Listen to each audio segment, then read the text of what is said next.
15 Juni 2026, di SoFi Stadium, California, Iran dan Selandia Baru memainkan laga grup G Piala Dunia 2026 yang berakhir dengan skor dramatis 2-2. Bagi sebagian orang, itu hanya hasil seri biasa di fase grup, 1 poin untuk masing-masing tim.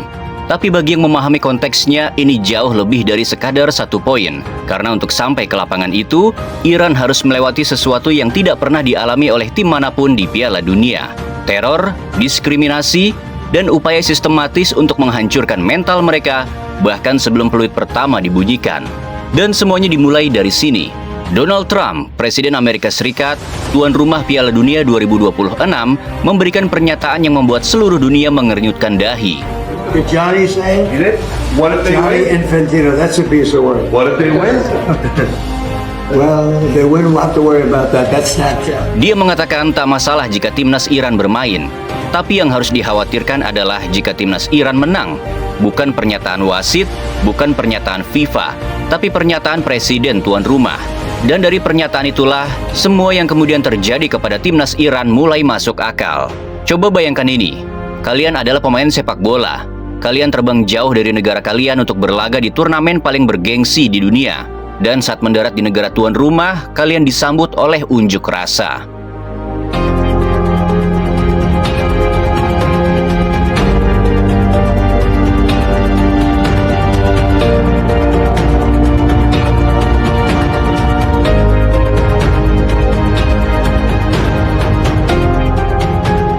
Tuntutan mereka bukan tentang sepak bola, tapi tentang politik. Pemain sepak bola didemo karena alasan politik di negara yang katanya menjunjung tinggi kebebasan. Dan itu baru permulaan. Karena yang lebih memuakkan lagi, Iran tidak diizinkan menginap dan berlatih di Amerika. Mereka harus menginap dan berlatih di Meksiko, lalu terbang ke Amerika hanya untuk bertanding. Dan setelah pertandingan selesai, mereka diwajibkan langsung pulang. Benar-benar tak mencerminkan perlakuan terhadap tim sepak bola, tapi lebih mirip perlakuan terhadap musuh. Dan yang paling mencekam, timnas Iran dikirim kantong mayat. Sebuah teror yang benar-benar dirancang untuk menghancurkan mental para pemain sebelum mereka bahkan menginjak lapangan.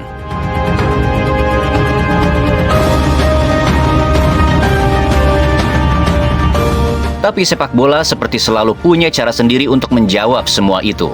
Iran yang biasanya kesulitan di fase grup Piala Dunia justru tampil dengan cara yang tidak pernah kita bayangkan sebelumnya. Mereka tidak bermain bertahan.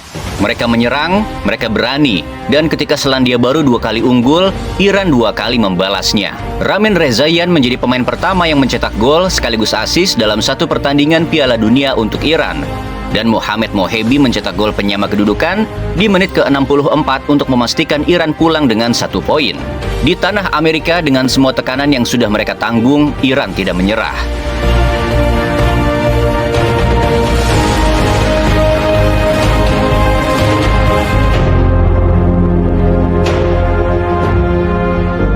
Dan ada satu momen yang membuat seluruh dunia terdiam sejenak.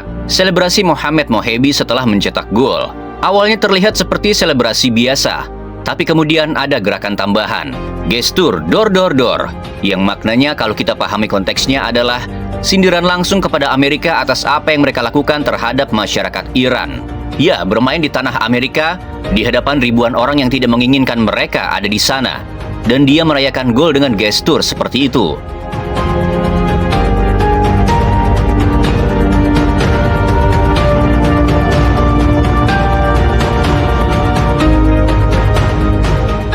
Dan kemudian sujud syukur di tanah Amerika.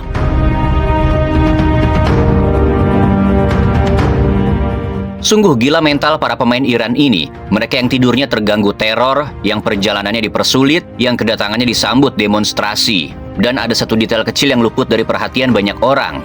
Saat pemain Iran mendarat di Meksiko, mereka memakai PIN dengan angka 168. Angka yang bukan kebetulan, angka yang merupakan sindiran langsung kepada Amerika. Karena Amerika telah membuat 168 anak Iran meninggal. Mereka tidak bisa protes dengan kata-kata, tapi mereka protes dengan cara mereka sendiri. Dan sebelum laga berlangsung, lagu kebangsaan Iran dikumandangkan di langit Amerika. Dan bendera Iran yang besar itu pun dikibarkan di tanah Amerika. Sungguh betapa bangganya mereka. Dan di tengah semua perlakuan tidak manusiawi yang diterima Iran dari Amerika, ada sesuatu yang indah yang terjadi di Meksiko. Warga Meksiko berbondong-bondong datang ke tempat Iran menginap, memberikan dukungan, melepas kepergian timnas Iran yang akan terbang ke Amerika untuk bertanding.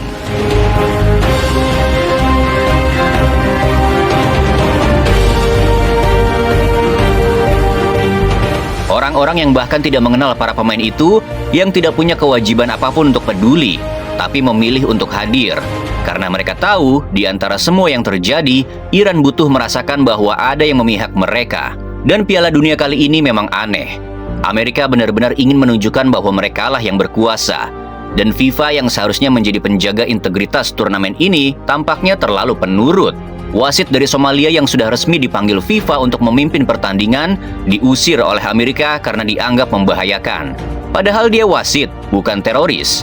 Ayman Hussein, striker Irak, harus tertahan lebih dari 7 jam dan dia diinterogasi di bandara. Pemain Uzbekistan dicek satu persatu menggunakan anjing pelacak. Dan di konferensi pers Brazil versus Maroko, ada awak media yang bertanya menggunakan bahasa Spanyol.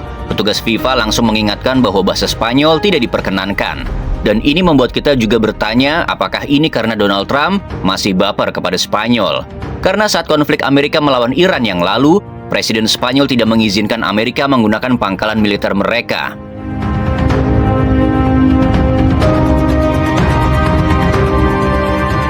Dan ini juga membuat kita bertanya, apakah ini turnamen sepak bola atau turnamen dominasi Amerika? Ini seperti FIFA kehilangan kuasa di acaranya sendiri.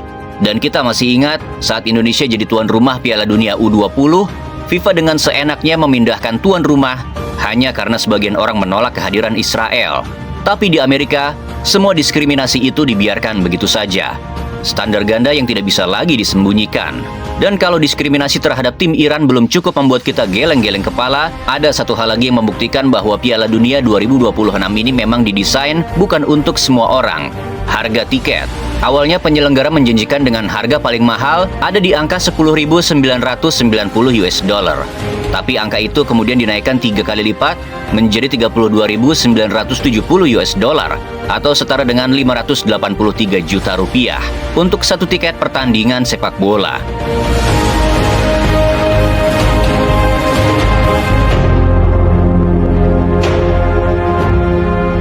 Piala Dunia yang katanya untuk semua orang, yang katanya menyatukan seluruh dunia tanpa memandang status dan latar belakang, tapi tiketnya seharga mobil baru. Dan akibatnya, vibe Piala Dunia kali ini terasa berbeda. Stadion yang seharusnya penuh dengan energi dari berbagai penjuru dunia, terasa lebih dingin, steril, lebih seperti acara bisnis daripada pesta sepak bola. Bahkan seorang konten kreator yakni Fadil Jaidi, ia berencana pergi ke Amerika bersama orang tuanya untuk menyaksikan Piala Dunia. Namun yang terjadi, ia gagal datang ke Amerika karena visa sang ayah yakni Pak Muh ditolak. Ya, bola itu untuk semua orang, tapi Piala Dunia 2026 tampaknya tidak. Sama papa ke Amerika, ya kan, karena mau nonton Piala Dunia. Nah ternyata visa papa itu ketolak. Di tengah semua itu, Iran bermain dengan kantong mayat yang dikirimkan ke hotel mereka, dengan demonstrasi yang menyambut kedatangan mereka, dengan perjalanan yang sengaja dipersulit, dengan tekanan yang bahkan tim Piala Dunia paling berpengalaman pun mungkin akan goyah karenanya. Tapi Iran tidak goyah. Mereka bermain dengan penuh semangat di tanah Amerika. 2 kali tertinggal, 2 kali bangkit, dan pulang dengan 1 poin yang terasa jauh lebih besar dari nilainya di tabel klasemen. Dan kita semua berharap skenario itu terjadi. Iran dan Amerika bertemu, entah di babak 32 besar atau 16 besar, di tanah yang sama yang sudah mencoba menghinanya. Karena jika Iran dan Amerika sama-sama finish runner-up di grup mereka, sudah dipastikan kedua negara ini akan baku hantam di babak 32 besar. Dan Iran bisa menunjukkan bahwa mereka tak semudah itu untuk dikalahkan.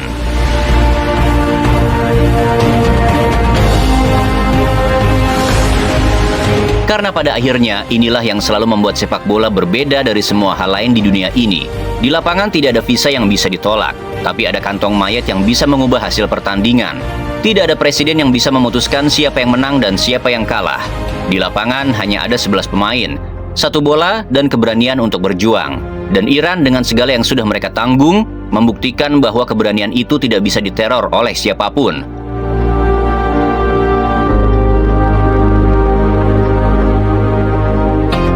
Mungkin Iran tidak akan menjadi juara dunia, Mungkin perjalanan mereka akan berhenti di fase gugur. Mungkin trofi itu pada akhirnya akan diangkat oleh negara lain. Tapi setelah semua hal yang terjadi, ada satu hal yang sudah berhasil mereka menangkan. Rasa hormat. Karena tidak semua tim mampu tetap berdiri ketika diteror. Tidak semua tim mampu tetap fokus ketika diperlakukan berbeda. Dan tidak semua tim mampu tetap bermain sepak bola ketika dunia di sekelilingnya terus berusaha mengingatkan bahwa mereka tidak diinginkan. Namun Iran melakukannya. Mereka datang, bermain, dan mereka melawan. Mereka menunjukkan kepada dunia bahwa harga diri sebuah bangsa tidak bisa dihancurkan hanya dengan tekanan, ancaman, atau diskriminasi. Karena semakin besar tekanan yang diberikan kepada mereka, semakin besar pula keberanian yang mereka tunjukkan.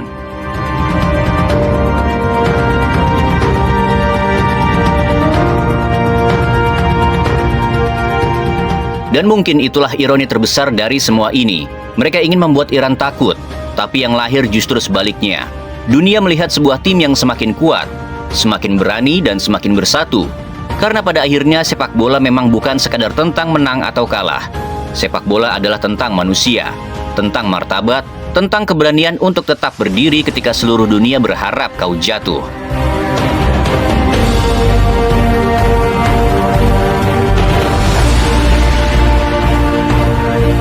Dan malam itu di Amerika Serikat, Iran mungkin hanya meraih 1 poin. Tapi mereka pulang dengan sesuatu yang jauh lebih besar daripada itu. Mereka pulang dengan kepala tegak. Dan terkadang dalam hidup maupun sepak bola, itulah kemenangan yang paling berharga.